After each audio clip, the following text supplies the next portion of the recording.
Thanks for staying with us. So the pastor of Dunamis Church was trending most of the weekend, Dr. Pastor Enenche.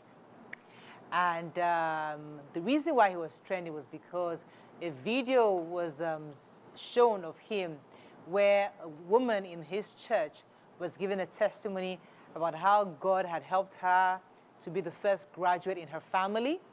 And she was excited to talk about how she has been able to achieve a BSc in law. And the moment she said BSc in law, pastor immediately condemned that utterance, saying that it's a lie, it's a fake testimony. And the reason why he said that was because, according to him, there's nothing like BSc in law. He was insisting that she was actually an LLM or ZLLB. And you had there are ways of determining who actually has a law degree, a medical degree, a postgraduate degree, any type of degree, have their own various acronyms Title. and how it is addressed. Unfortunately, she was then condemned online for her testimony. Fast forward to this morning and maybe even Sunday night, reports have come out to say that indeed she was a graduate of, I think it was Open University in Abuja, where she did graduate, and her name was on the list. And now people are asking the pastor to apologize. Now, there are various levels of this conversation. There's a part of her diction, her English, her spoken English, that automatically would let the hearer already question if indeed this woman is lying or not lying, because the lawyer doesn't speak the way, according to the pastor, that the way she spoke. Secondly, she was unable to articulate the type of degree she got, and then she was immediately judged by the pastor that she lied. What are your thoughts on this? That's what's hot today. You can call us on 081-0764-1679, 090241634440. You can also tweet to us at TVC Connect. Please hashtag YourView TVC so we can read your tweets. Okay. Who's going to start? Okay, Julie, you want to start? Okay, let me start. So when I saw the video, I didn't expect the end. I was just watching to see why. Testimony. Yeah, I was just, feeling her as she was giving her testimony. And there was no point watching that I even sensed she was lying, right? Because I grew up in the East. I've traveled to almost all the states in Nigeria, and I know how some people have very strong mother tongue, and no matter the school they go to, it doesn't clean off. And the university is not a place to clean up your English. If you miss it from primary school, most especially primary school, your formative years, and secondary school, the university is just expanding on the knowledge you have chosen. Nobody is teaching you diction and tenses in the university. So we have a lot of graduates who cannot put their tenses together properly when the chip comes down, right? But they may be able to write, and they have content. So I really do not judge people based on, there was no time in my head where I felt this person was lying because she could not speak proper English, because I have seen lawyers who cannot speak proper English, but they deliver. When you are in a conversation and you have a problem that there's a solution that's needed to come out, they deliver. But if you have to tick them off by their English, you will not give them that job. And I've worked with them as well. Now, secondly, I also expected that for you to get to that level as a man of God, you should have discernment, the spirit of discernment. Unfortunately, what we see that a lot of people do not even pay attention to those spiritual strengths that they are supposed to nurture. You should be able to tell that this person is lying or not. That's one. And if you cannot, if you do not have that spirit of discernment, you should have emotional intelligence. You should consider people, even if you have to finally investigate and chastise her, it shouldn't have been on the spot. This is a woman who, if you had listened to her story, was telling you, this is where I came from. This is all the family trauma and baggage. None of us in our whole family has ever gotten this certification. And I had to walk through how many years with sicknesses and everything. There's a way you would have. No, I've never finished. No, I don't want you to finish the show. I get to the point. You've said two key things, which I think is really important. Okay. But in addition to what you're saying, do you think a church like Dunamis, because this man is probably faced with these kinds of testimonies all the time, so do you think him immediately attacking was right or wrong? Let me come to the ladies. What are your thoughts? With all due respect to the position of being the pastor, with all due respect to the anointing, you know, all this of who he is and what he represents, I strongly believe that that was a goof. And it was a goof that I believe in all sincerity he should apologize for. I believe that it is human, we are all human beings. No matter how big a man of God is, you can make mistakes. Your ability to apologize for those mistakes is what makes you a leader. I feel, oh, maybe I should not have approached it that way.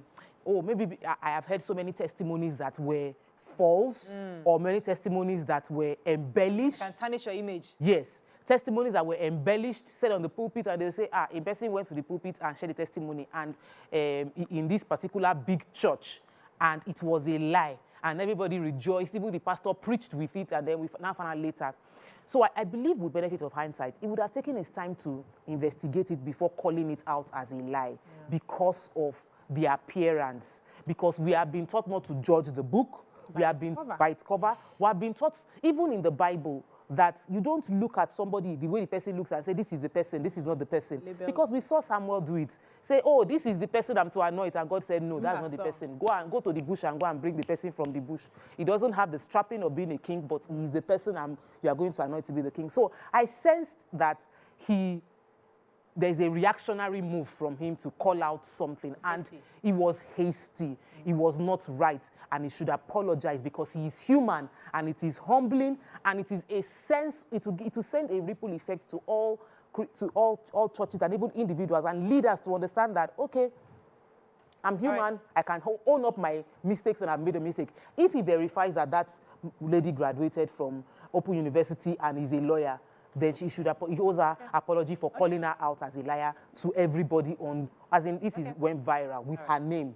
All right, let me come to you. What are your own thoughts on Okay, so I believe, and we all know, we all live in Nigeria, and we all see the backlash that religious leaders get and churches get, right?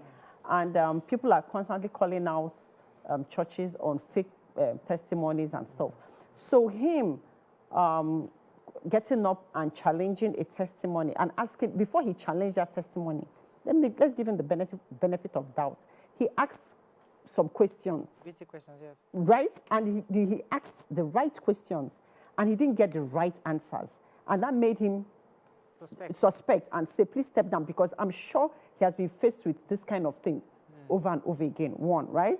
But in a situation whereby he asked those questions and he got the wrong answers, that made him make that decision. Now that, after the fact that we found out that the girl actually graduated, fine, an apology, he should render an apology. That's on one side. Then on the other side, let me face the lady. I understand that you're the first person that graduated from your family. Super congratulations to you, in graduating and becoming a law graduate. But then I don't understand how you spent almost 10 years in school and still don't even understand the degree that you went through and suffered through to get. If I'm sitting down, I conduct interviews, and if I'm sitting down in my office and I know any law firm in Nigeria would do same, or anywhere in the world, and you come in as a lawyer and you say you're a lawyer, and I ask you what degree do you come in, and you tell me you have a BSc in law, that interview has automatically ended. That is the truth. Let's speak as humans, the psychological effect. Let's call a spade a spade. She also, in her own part, did not do well. Right? He asked her a question in order to ascertain if this person was lying or not lying. Because, you talked about, BC talked about accent and whatever. Yes. We're not talking about accent. Yes. Her use of spoken English words, her words, was not... Her tenses were wrong, and it made him suspect. Yes, so accent is one thing. Nobody is debating accent, because anybody can have accent. But those tenses were totally wrong. Those are the tenses of a lawyer. Of a lawyer, or even of a lawyer. Do you understand? Because you also don't want, if you have a case, you also don't want to pick that kind of lawyer to speak and represent you in court. courts. That No, I is, said the wrong let's thing. call a spade a spade. So the tenses made him suspect the Yeah, testimony. I get your angle. I You so it's one understand? thing to blame the pastor It's for another thing. condemning. Yeah, exactly. But it's another thing to see the Take reason, the responsibility. basis on which he condemned Yes. was based on what he Exactly. received. Ask questions. So the pastor was not there as an employer of labor.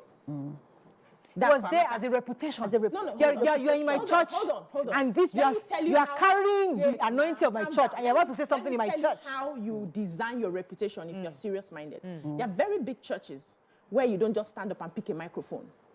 They verify your testimony before you are signed off to give testimony, to stand on the altar on Sunday. That's a big church. That's what they do. So you submit your they advertise it. Those people who want to give testimonies, submit it. You submit your testimony. The committee in charge verifies your testimony before they now choose whether you are worthy of standing. No, listen. Let's pause down. Whether you are worthy of standing on the altar. So you did not do that as a big church. No, don't say that. No, you didn't do No, that. you don't- If you had done don't that, make that listen assumption. now, sweetheart. There will if be you no had done question. that, you will not need to be asking a question from your from where you were sitting down to somebody who's on the pulpit, because your investigating panel for the testimonies would have told you that this is actually right. And now the person who held the microphone that was talking did not even do her well. You should have just whispered it now. If you had didn't give her the mic. No, listen. If you had didn't give her the mic. investigated, listen now. People make mistakes. I've gone for auditions where I had everything I wanted to say in my head. And by the time they asked me questions, I flustered. And I failed that audition. It wasn't because I wasn't brilliant, but I panicked. The way he threw that question at her. This is a woman who, for most of her life, she would have been dealing with issues of self-esteem, trying to get her confidence and all of that. She now managed and went through school and came out. And that question just scattered her, and it could have flipped. We stay here every day, we speak English, and sometimes we just disappear from your head. And then they judge you that you are Olodo because that term disappeared from your head. They would have investigated her testimony first. Many churches for a big church. do what you're saying. There's nothing, that kind of woman is likely to have come to the committee and said, I'm a graduate, or I'm a law graduate, and I want to testify. Simple. Nobody's going to be asking you for 10 questions to tell me, I have like 10 people that want to testify. I'm not going to go in through 30 minutes of interview. You just tell me what your testimony is. Very good. You get the mic and you go on the pulpit. That's usually because I have done it before. So I know I'm not sitting down asking you 10 minutes of questions. What is your testimony? Oh, I graduated. I'm the first graduate in my family. No problem. Get the mic. Next. Can I add something, Lisa? Yes. If you get an opportunity to give a testimony in church, that means you are not a first-timer. You are a member of that church.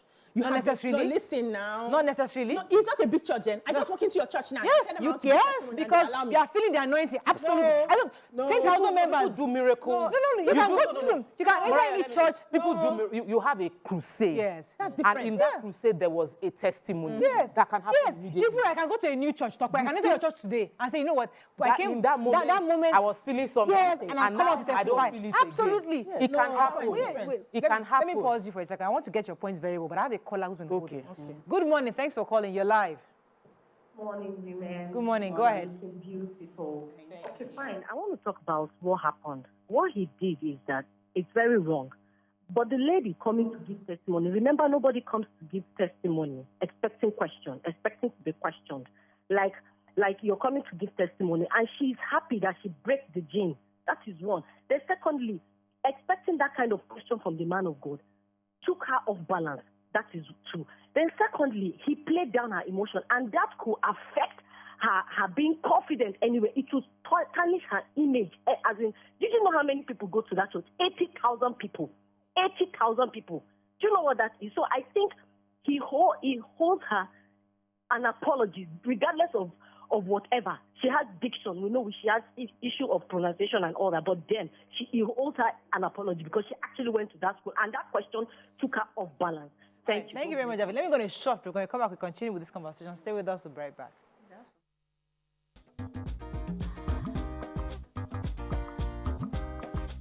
Stay tuned. Your View will be right back.